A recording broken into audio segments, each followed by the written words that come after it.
Sud Radio 10h midi, Valérie Expert. Avec vous sur Sud Radio pour le coup de cœur des libraires avec l'excellentissime Gérard Collard. Bonjour libraire. Bonjour Gérard, vous êtes libraire à Saint-Maur. Oui. La Griffe Noire, plein de beaux livres. Il fait beau, on entend les oiseaux, c'est merveilleux. Juste un petit peu énervé par les éditions Gallimard qui ont... Ne parlez pas des éditions Gallimard, c'est une catastrophe. Non, il y a des choses bien. Non, le dernier Céline, en fait, c'est plutôt... j'ai pas encore commencé, mais je trouve que c'est plutôt bien de l'avoir publié rapidement. Mais là, il y a un livre de Joseph Conrad qui s'appelle Le Nègre nu Narcisse. Eh bien, figurez-vous que il paraît que ça offense des gens. Donc, on remplace le titre par Les enfants de la mer.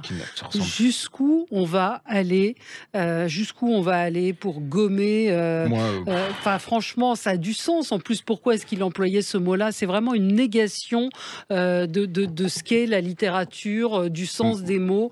Donc, voilà, ça, c'est pas... Je comprends que vous vous énerviez, mais bon, il y a un moment où je me dis que, c'est... On est dans une époque complètement, je sais pas sur quoi ça va déboucher, mais plus personne ne dit rien, plus personne n'ose rien dire, plus personne et tout le monde. Il y a deux pecnos qui disent quelque chose. On va changer les titres c'est bon. Voilà, mais maintenant ils engagent, des comment ça s'appelle, sensibility writer. Oui, c'est cela, oui. Bon, on va pas. Alors, peut-être encore en dire du bien de ce livre chef qu'on vous a présenté la semaine dernière, qui est paru aux éditions Grasset. Ça va être notre dada, ça, celui-là. Franchement, j'ai beaucoup aimé. Vous me dites qu'on n'a pas été très suivis, donc moi, je trouve que ça méritait nettement mieux que ce qu'on a là, quoi. Donc, franchement... C'est Gauthier Battistella. C'est un roman. C'est un premier roman qui est consacré à la cuisine française. Enfin, quand on le dit comme ça, la cuisine française, la gastronomie. C'est très subtilement construit. C'est la trajectoire d'un grand chef, son enfance, cette cuisine d'autrefois, et puis d'autres chapitres qui sont consacrés à ce grand chef qui peut faire penser à Bernard Loiseau, puisque dès le départ on apprend qu'il va se suicider, mais c'est toute l'intrusion de choses néfastes à la cuisine qui sont arrivées. C'est un très très beau roman. Et une fois que vous êtes dedans, vous lâchez pas. Et en plus, moi j'ai adoré quand il parle des grands-parents, en disant que derrière chaque chef il y a une grand-mère ou un grand-père, et on voit d'où vient la gastronomie française. C'est-à-dire que c'est pas ces grands restaurants très chers et tout. Non, c'est des petites auberges, avec la mamie qui fait de la tambouille pour des gens qui n'ont pas forcément beaucoup d'argent, mais avec des vrais produits et tout. J'ai adoré. Franchement, ça remet les choses, ça nous fait découvrir les racines de ce que c'est que la gastronomie. C'est un livre dur parfois, mais qui est vraiment un très beau livre, très bien écrit, et il vous emporte dans sa cuisine. Je trouve que c'est un raconteur d'histoire génial, et il y a autre l'histoire, il y a plein de choses dedans. Donc allez-y, faites des mères, faites des pères, même pour votre plaisir. Chef de Gauthier Battistella, et c'est aux éditions Grasset. Alors, un petit événement qui ça m'a rajeuni. Enfin, j'en avais besoin d'une trentaine d'années. Vous vous souvenez, nous en avions parlé dans une émission ô combien célèbre qui s'appelait Parole d'expert avec Valérie Expert, une jeune présentatrice à l'époque, sur France 3. Et on était tombé complètement amoureux de ce bouquin et qui était très en avance sur son époque. Alors, c'est un jeune homme, il a 27 ans, il vient de perdre sa femme dans un accident de voiture, il est désespéré, il a décidé de s'abstenir sexuellement. Donc il se dit, je vais pas la tromper. Puis à un moment, il est dans un bar, il boit beaucoup et il rencontre une femme alors qu'il a une quarantaine d'années. Et il est très élégant, donc il dit, je vais vous raccompagner. Et là, entre l'alcool, il s'éclate, mais alors un maximum avec cette femme.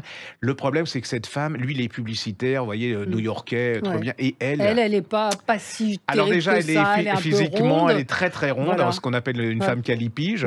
Elle est vulgaire, elle a tout l'opposé. Et là, mais par contre, il en peut plus. Il est amoureux.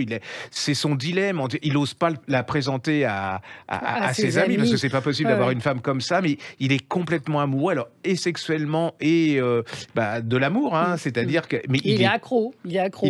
Il est désemparé. Il est accro, mais elle est à l'opposé de ce qu'il est lui. Il est désemparé. Elle est fort sympathique. Elle est C'est génial. Alors il y a de l'érotisme. C'est pas porno. Il y a de l'érotisme et tout. Il y a beaucoup d'humour. Beaucoup d'humour. c'est new-yorkais, mais dans le bon sens du terme. C'est plus new-yorkais avec la cancel culture dont on vient de parler. C'est, voilà, il ose dire enfin, il ose dire, non, il ose pas dire, mais il est vraiment complètement amoureux de cette. La couverture, vous allez voir, on le mettra sur le podcast. Elle est très, très, très belle. Pour moi, c'est un des romans référents de cette fin du XXe siècle. Enfin, alors l'auteur s'appelle Glenn Savan, S-A-V-A-N, ou Savant, et ça s'appelle White Palace, et c'est dans la collection en Babel, c'est pas cher. Poche de Babel, donc d'Actes Sud, c'est vraiment pas cher. Et ça a été adopté, tiens, je viens de le voir au cinéma, La fièvre d'aimer, avec Suzanne Sarandon. Moi, je suis pas cinéma, donc je peux pas vous dire. Je suis plutôt série. Alors allez-y, White Palace, Glenn Savan, ça coûte 7 €, non 10 € quand même, mais vous en avez pour votre argent. Vous étiez mécontent pour, enfin, on n'était pas très content pour Chef parce qu'on trouvait que ça méritait plus de succès. Par contre, vous nous avez suivis sur Les Narcisses Blancs chez Arléa de Sylvie Wajcik. Ah, génial. Ils ont épuisé le tirage et ils refont un tirage à la demande. On a contribué, on va rester modeste. Donc, faut remercier les éditions Arléa quand même, qui sont, voilà. Les Narcisses Blancs, qui étaient votre coup de cœur de la l'histoire de ces deux femmes, la petite Jeanne et qui vont se retrouver sur l'Aubrac, sur les plateaux d'Aubrac. Il y a une très belle amitié, c'est très sensible, il y a un hymne de la nature. C'est vraiment écrit, en plus, vous savez, il n'y a pas un mot trop, il n'y a pas 600 pages, il y a 200 pages, mais voilà, vous êtes... Et l'auteur s'appelle moi, Sylvie Wojcik. Vous êtes vraiment immonde. W-O-J-C-I-K. C'est vous d'habitude qui me faites lire les noms un peu compliqués. Donc allez-y, Les Narcisses Blancs, c'est dans la collection 1000 chez Arléa. Alors un monument, c'est la biographie référence de Robert Redford. Alors faut vraiment, non mais moi j'adore Robert Redford, je l'adorais, je l'adore toujours. C'est au-delà du comédien, c'est une traversée du siècle. Enfin, il est né en 30 et quelques, mais c'est l'histoire de cet homme qui était absolument pas destiné à devenir comédien. Et c'est vraiment la biographie qu'il faut lire si vous aimez Robert Redford. C'est son engagement pour le Sundance. C'est ça, avec le festival. Off, quoi. Et puis c'est l'histoire d'un homme dans les moindres détails de sa vie, comment il est devenu une star mondialement connue avec Butch Cassidy. Donc c'est à la fois l'histoire du cinéma, une part de l'histoire des États-Unis aussi. Il a commencé au théâtre, et puis l'engagement de cet homme. Non, allez-y. C'est aux éditions La Trace.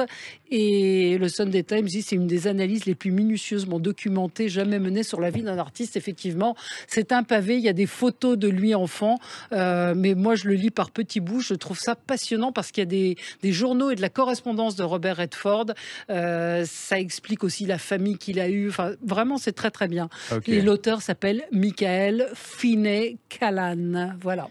Ouais, il y a des gens qui sont beaux comme ça. Absolument. Enfin, voilà. Il y a un petit bout. Alors, combien ? Pardon.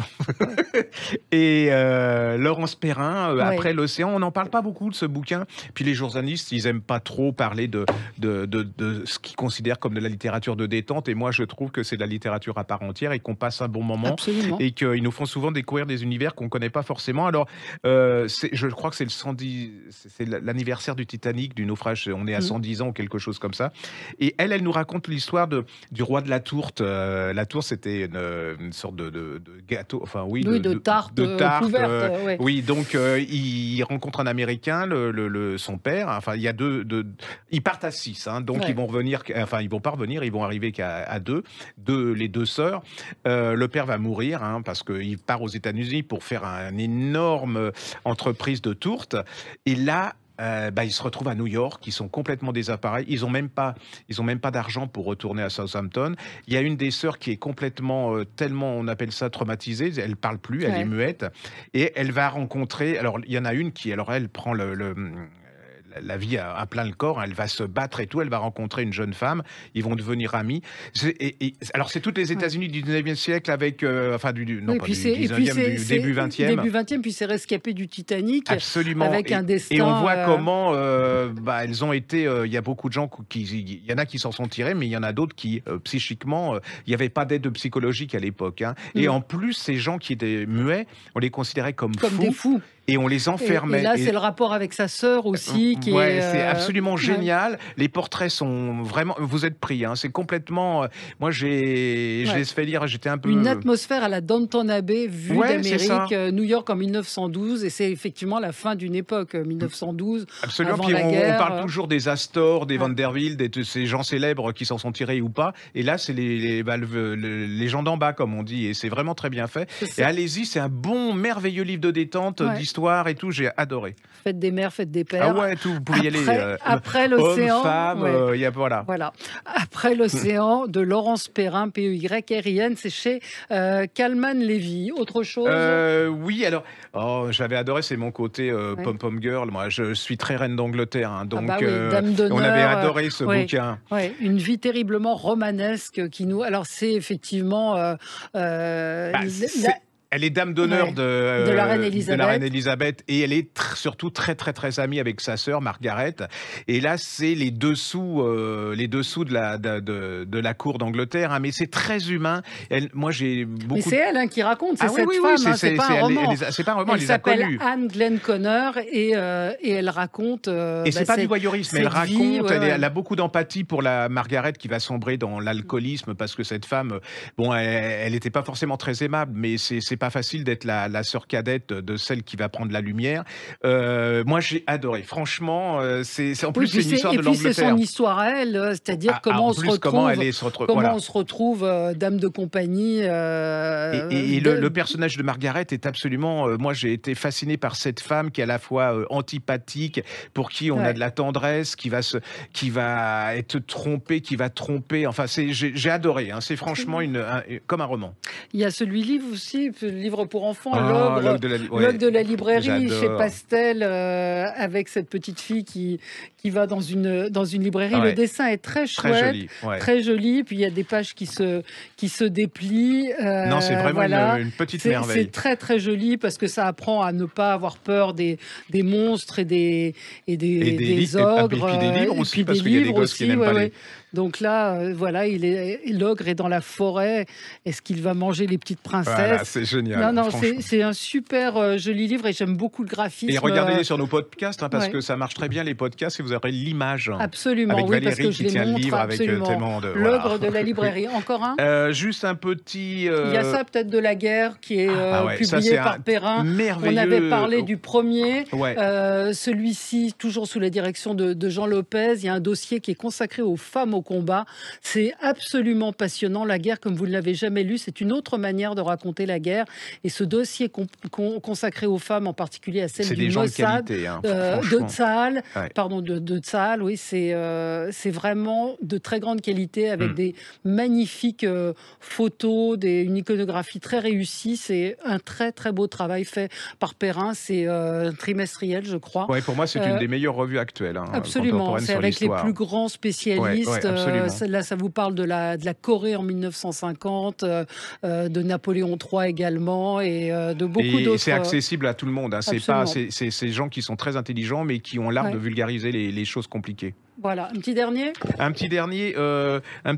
si, je peux vous dire que... Alors, vous avez Robert Redford, chacun son truc, vient de paraître chez Flammarion à la recherche de Célestine Albaret de Laure Hillerin. Alors, ça, c'est pas grand public. Hein. Alors, Célestine Albaret, c'était la nounou de Marcel Proust. Et il disait que si elle n'avait pas été là, il n'aurait jamais écrit À la recherche du temps perdu. Et là, vous allez voir la vie de cette femme incroyable, extraordinaire, et qui va dédier toute sa vie à la mort de Proust pour le faire connaître, témoigner et tout. Et c'est vraiment une vie. Vous voyez cette petite femme qui n'avait aucun avenir, enfin qui était brillante, mais qui va devenir jusqu'à la fin, elle va devenir mythique. Hein. Redites le titre. Alors ça s'appelle À la recherche de Célestine Albaret chez Flammarion de Laure Hillerin, et c'est un vrai roman. Même si vous n'aimez pas Proust, vous connaissez pas, vous lisez ça, vous allez ça va vous faire mais ça va être extraordinaire. Rencontrer cet univers. Absolument. Merci Gérard. À la semaine prochaine. Bonne lecture. On se retrouve nous dans un instant. À tout de suite. Sud Radio 10h midi, Valérie Expert.